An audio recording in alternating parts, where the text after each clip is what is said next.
गायत्री मंत्र का उद्देश्य एक ही है कि हमारे चित्त के ऊपर, मन के ऊपर, आत्मा के ऊपर जो आवरण चढ़ गए हैं, जिन परतों के अंदर ये मनुष्य का व्यक्तित्व दबा हुआ है, उनको धीरे धीरे करके इस तरह से हटाया जा सके कि उसके अंदर का प्रकाश, उसके अंदर की पवित्रता, उसके अंदर की शांति, उसके अंदर की सुगंध बाहर को निकल सके।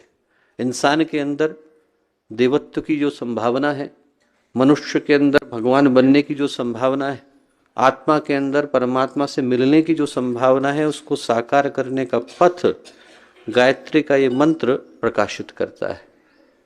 पर संभव तभी हो पाता है जब आत्मा परिशोधन के उस मार्ग से गुजरती है। धातुएं खदान के अंदर होती हैं पर खोदने पर मिल पाती हैं। धरती के अंदर अन्न होता है पर जोतने पर मिल पाता है। वृक्ष के ऊपर फल लगते हैं पर तोड़ने पर मिल पाते हैं। दूध के अंदर घी होता है पर मथने पर मिल पाता है।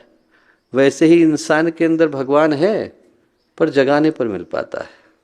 संकल्प को लेके जाइए, यहाँ से इस भाव को लेके जाइए कि इस देश को जगाने के लिए हम में से प्रत्येक की आहुति इस यज्ञ में किसी न किसी रूप में डलनी अनिवार्य हो जाती है। वो आहुति डले, हम लोगों के माध्यम से डले।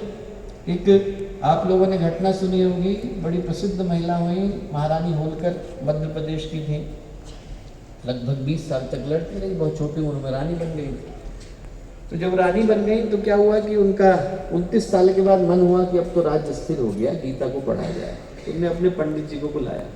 पंडित जी से कहा कि पंडित जी आप एक काम करो, रोज गीता लेकर के आइए, आप गीता का एक श्लोक बोलिए, मैं उस पर चिंतन करूंगी, मेरे मन के अंदर उस पर ध्यान करने से गीता अंदर गहरी आत्मसात हो जाएगी। बोले हाँ। अगले दिन पंडित जी लेके आ गए।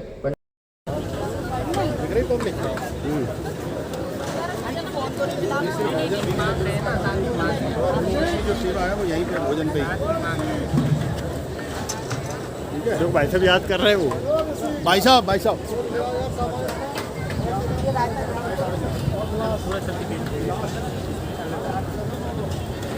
ठीक है, आप भी देखना।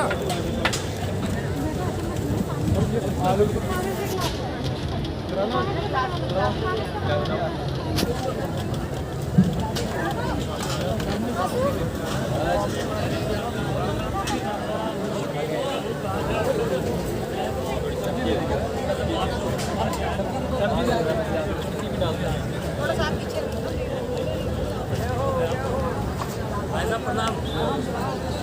भाई का आशीर्वाद रहना चाहिए, सारा काम ठीक रहेगा। बड़ा भाई लेट आ रहा है आज, कार्यक्रम बहुत बढ़िया और व्यवस्था बहुत शानदार। मैं सारी व्यवस्था देखी, बहुत अच्छा था।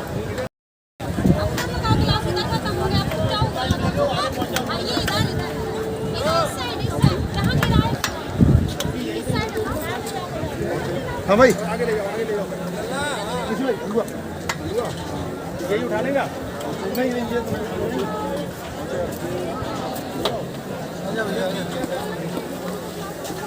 हाँ, इधर देखो, इधर रोहित भाई, बहुत बढ़िया, बहुत बढ़िया।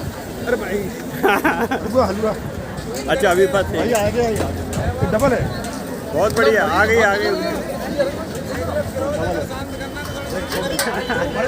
हाँ देखो, इधर देखिए, एक मिनट। हाँ इधर देखिए भाई साहब, बहुत बढ़िया। अरे पहले देखो तो सही। हाँ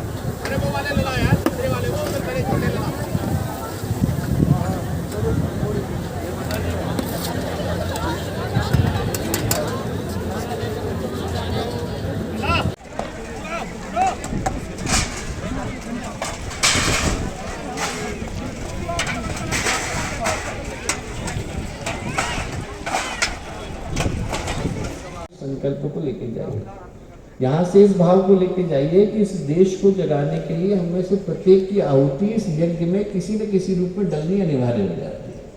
वो आहुति डले, हम लोगों के माध्यम से डले। एक आप लोगों ने घटना सुनी होगी, बड़ी प्रसिद्ध महिला हुई महारानी होलकर, मध्य प्रदेश की थी। लगभग 20 साल तक लड़ती रही, बहुत छोटी उम्र में रानी बन गई। तो जब रानी बन गई तो क्या हुआ कि उनका 29 साल के बाद मन हुआ कि अब तो राज्य स्थिर हो गया, गीता को पढ़ाया जाए। उन्होंने अपने पंडित जी को बुलाया। पंडित जी से कहा कि पंडित जी आप एक काम करो, रोज गीता लेकर के आइए, आप गीता का एक श्लोक बोलिए, मैं उस पर चिंतन करूंगी मेरे मन के अंदर, उस पर ध्यान करने से गीता अंदर गहरी आत्मसात हो जाएगी। बोले हाँ। अगले दिन पंडित जी लेके आ गए।